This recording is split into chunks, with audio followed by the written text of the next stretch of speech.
ఆ బెలూన్ ఇలా పెట్టుకొని ఇద్దరు వెళ్ళాలన్నమాట. ఓకే, బెలూన్ కింద పడితే అవుట్. అర్థమైంది కదా? సో మీరు ఫాస్ట్గా 3 రౌండ్లు వెళ్తారా, మీరు ఫాస్ట్గా 3 రౌండ్లు చేస్తారా? ఏ రౌండ్కి ఆ రౌండే విన్నర్స్. సో మీ నలుగురులో ఎవరు ఇద్దరు విన్నర్స్ అవుతారో చూద్దాం. ఓకే, 3 అంటే చేదా అంటే 3 రౌండ్లు తిరగాలన్నమాట. So balloons please. 3 అంటే చేదా అనే ఆటలో మనకి బెలూన్స్ పట్టుకొని తిరగడం. సో బెలూన్స్ రెడీగా ఉన్నాయా? రెడీ పెట్టేశారు అప్పుడే? ఓకే, చేతులు పైకి ఎత్తండి. ఇప్పుడు బెలూన్ పేలిందంటే మాకు సంబంధం లేదు, -, పాయింట్స్ వస్తాయి. బెలూన్ కింద పడినా ఒకవేళ అంటే 3 రౌండ్లు బెలూన్ పడకుండా తిరిగితే 6 పాయింట్లు వస్తాయి. 1 రౌండ్ తర్వాత అయితే 2 పాయింట్లు, 2 రౌండ్ల తర్వాత అయితే 4 పాయింట్లు, 3 రౌండ్లు తిరిగితేనే 6 పాయింట్లు. ఓకే, ఎవరు 6 పాయింట్లు సాధిస్తారో వాళ్ళు విన్ అవుతారు. ఒకవేళ ఇద్దరు పడేశారంటే ఎక్కువ పాయింట్లు ఎవరికి వస్తే వాళ్ళు విన్ అవుతారు. ఆల్ రైట్, అర్థమైంది కదా? రెడీ? 3, 2, 1 గో. అక్కడికి వెళ్ళి అక్కడికి వస్తే 3 రౌండ్ల కింద లెక్క.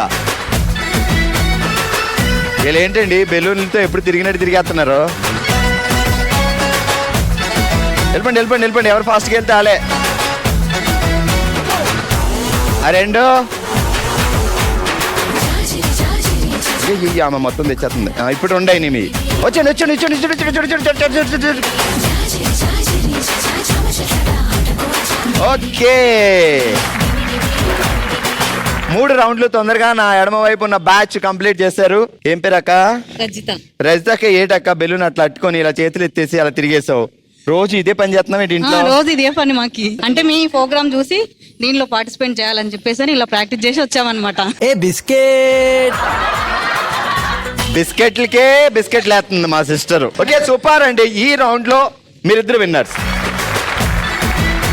ఆల్ రైట్, 3 అంటే చేత ఆట ఆడడానికి next team Nikhila, Sunitha and Ramalakshmi, Harini రెడీగా ఉన్నారు. ఎవరు ఈ 2 బ్యాచ్ల్లో ముందుగా 3 రౌండ్లు కంప్లీట్ చేస్తారో చూద్దాం. రెడీ? మెడల్ పట్టుకోండి, చేతి లేదు ఈ చేయి తీసే పైకెత్తు. జై హింద్. రెడీ? 3, 2, 1 గో.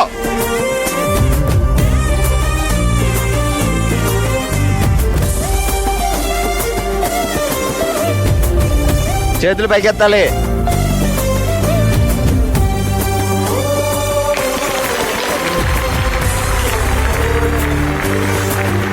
ఓకే, ఈ రౌండ్ లో విన్నర్స్ రామలక్ష్మి అండ్ హరిణి.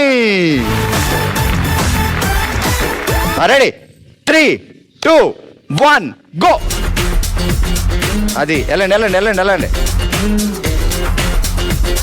ఇద్దరు ఒకేసారిగా ఈక్వల్ గా నడవాలి.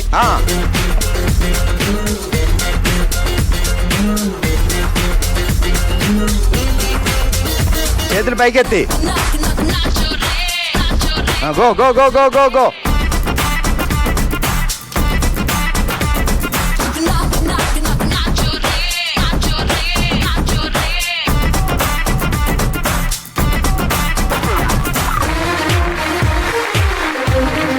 ఈ టీం 1 రౌండ్ కే అయిపోయింది అండ్ వీళ్ళు 2 రౌండ్స్ కంప్లీట్ చేశారు కాబట్టి 3 కంప్లీట్ చేయకపోయినా 3 అంటే చేత ఈ రౌండ్ లో winners Lakshmi and Jyothi. All right, ఈ రోజు ఓషివంగ్ లో మనం ఆడాం 3 అంటే చేత అనే ఆట. 3 రౌండ్లలో 3 టీంలు విన్నర్స్ గా నిలిచారు. కంగ్రాచులేషన్స్.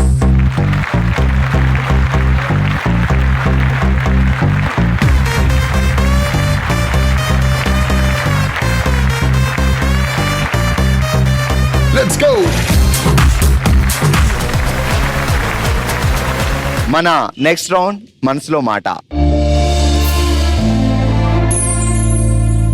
మనమే తన కుటుంబంగా భావించి తన మనసులో మాటను షేర్ చేసుకోవడానికి ఇప్పుడు మన ముందుకు వస్తున్నారు సుష్మా గారు. సుష్మా గారు ఎలా ఉన్నారు మా? బాగున్నాను. సో అంతా మన ఫ్యామిలీ, మన కుటుంబం. ఏం జరిగింది, ఏం చెప్పాలనుకుంటున్నారు చెప్పండి. మా ఫాదర్, మా మదర్ అంతా మేమంతా మిడిల్ క్లాస్ ఫ్యామిలీ బిలాంగింగ్స్ ఒకప్పుడు. ఇప్పుడు పర్వాలేదు దేవుని దయతో. మా ఫాదర్ అకౌంటెంట్ గా చేసేవారు. మా అమ్మ వచ్చేసి హోమ్ మేకర్ తో పాటు ఫైనాన్షియల్ గా మా ఫాదర్ కి సపోర్ట్ చేయడానికి ఎంతో కొంత సంపాదించి ఇచ్చేవారు అనమాట. అయితే అప్పుడు నేను డిగ్రీ జస్ట్ ఫినిష్డ్ అనమాట. ఫినిష్ చేసి ఎస్కే సెట్ రాసి రిజల్ట్ కోసం వెయిట్ చేస్తున్న టైంలో మేము చేసే హోమ్ మేకింగ్ ఐటమ్స్ తీసుకోవడానికి ప్రెసెంట్ మా తోడుకోడలు అప్పుడు మాకు కస్టమర్ గా ఉండేవారు. తను వచ్చేసి తన మర్దికి ప్రెసెంట్ మా హస్బెండ్ ఆయనకి సంబంధాలు చూడడానికి అంటూ ప్రపోజల్ మా మదర్ ముందు పెట్టారనమాట. అయితే నాకు ఇష్టపూర్వకంగా లేకుండానే ఈ పెళ్లి జరిగింది. అంటే మీన్స్ ఇష్టం లేదంటే తను ఇష్టం లేదని కాదు. నేను ఎస్కే సెట్ లో 13th ర్యాంక్ సాధించాను. పెళ్ళొద్దు, ఉద్యోగం చేయాలి అనేది మీ ఆశ. ఎంకామ్ ప్రొఫెషనల్ చదివి ఒక ఇన్కమ్ ట్యాక్స్ ఆఫీసర్గా కావాలనేది నా గోల్ ఉండేది అప్పట్లో. అయితే ఇంట్లో ఫైనాన్షియల్ క్రైసిస్ అనుకోండి, లేదా పెద్దవాళ్ళు దూరదృష్టితో అంటారు కదా, ఆ విధంగా మా మదర్ నాకు పెళ్లి చేసి పంపించాలనే ఉద్దేశంతో నన్ను ఈ పెళ్లి వైపుకు మొగ్గు చూపించి పెళ్లి చేయించారు. అయితే పెళ్లి జరిగిన 1 month లోపలనే మా డాడీకి ప్యాంక్రియాటిక్ 4th stage క్యాన్సర్ అనేది బయటపడ్డది. అసలు అప్పటి వరకు ఏం సిమ్టమ్స్? ఏమీ లేదు. మా హస్బెండ్ వాళ్ళు వచ్చి మెడికల్ షాప్ అనమాట. మెడికల్ బ్యాక్గ్రౌండ్ ఉంది కాబట్టి ఎందుకు మామయ్య కర్నూలులో మేము హైదరాబాద్లో చూయించి మంచి ట్రీట్మెంట్ ఇస్తాము అని చెప్పి వనపర్తికి తీసుకొచ్చారు. ఇక్కడ చూయించిన తర్వాత డాక్టర్స్ వచ్చేసి లేదు, ఇది ప్రాబ్లం అనేది కొంచెం క్రిటికల్గానే ఉంది, అడ్వాన్స్డ్ స్టేజ్ అని తెలిసింది. అంటే అసలు అప్పటికి క్యాన్సర్ అనేది వాళ్ళకి తెలీదు. అంటే 20 years బ్యాక్ కదా, అంటే జనాల్లో కూడా అంత అవగాహన లేదు. అయితే మేము హైదరాబాద్కి తీసుకెళ్లి ట్యూమర్ తీసిన తర్వాత తెలిసింది అది ప్యాంక్రియాటిక్ క్యాన్సర్ 4th stage. యాక్చువల్గా అది ఎవరికి ఉంటుందంటే డ్రింకర్స్, నాన్ వెజ్జర్స్, ఇలా అంటే దురలవాట్లు ఉన్న వాళ్ళకి ఉంటుంది. కానీ మా నాన్న వచ్చేసి ఎటువంటి చెడు అలవాటు లేదు. అయితే చనిపోవడం కూడా ఎలాగంటే కీమోథెరపీ తీసుకున్న తర్వాత blood vomitings, blood motions, last 2 months అనేది చాలా సివియర్గా జరిగింది. నేను అనుకుంటాను మా నాన్నకైతే నేను ఖచ్చితంగా రుణం తీర్చుకున్నాను. బిడ్డలా కాకుండా ఒక నర్స్ లాగా తనకి తనని లాస్ట్కి 2 times కోమాలో వెళ్తే కూడా మా డాడీని నా ఒక్క చేత్తో లిఫ్ట్ చేసిన సందర్భాలు కూడా ఉన్నాయి. అంటే ఆ స్టేజ్ మనం చూడకూడదు.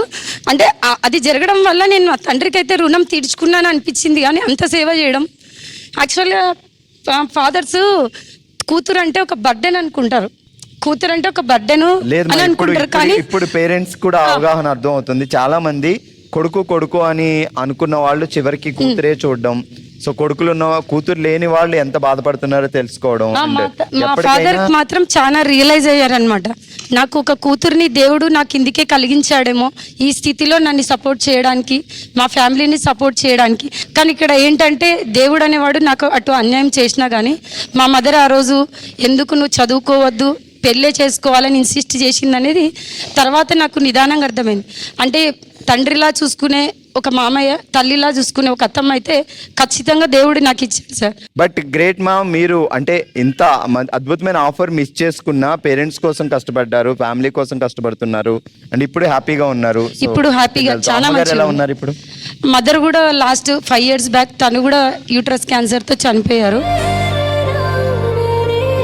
తను కూడా క్యాన్సర్ చనిపోయారు. తనకి క్యాన్సర్ వచ్చిందని తర్వాత మా అత్తగారు వాళ్ళు మాకు పర్మిషన్ ఇస్తే దాదాపు 6 years మా బ్రదర్కి మ్యారేజ్ అయ్యేంత వరకు కూడా మేము ఇక్కడ వనపర్తిలోనే ఉండి మా అత్త మా మామయ్య సపోర్ట్తో తనని కూడా చూసుకున్నాం, అమ్మని కూడా చూసుకున్నాం. అంటే మీ స్టోరీ విన్న తర్వాత కొడుకు ఉన్న కూతురు ఉంటే చాలా హ్యాపీ లైఫ్ అనేది. తల్లిదండ్రులని జాగ్రత్తగా చూసుకునేది కూతురే. అత్తారింటికి వెళ్ళినా అక్కడ ఉండి కూడా మీ గురించి ఆలోచిస్తుంది, మీరు ఎలా ఉన్నారని తప్పిస్తూ ఉంటుంది. ఎప్పుడు వాళ్ళకి గ్రేటే, వాళ్ళకి ఎప్పుడు మనం హ్యాట్సాప్ చెప్తూనే ఉండాలి.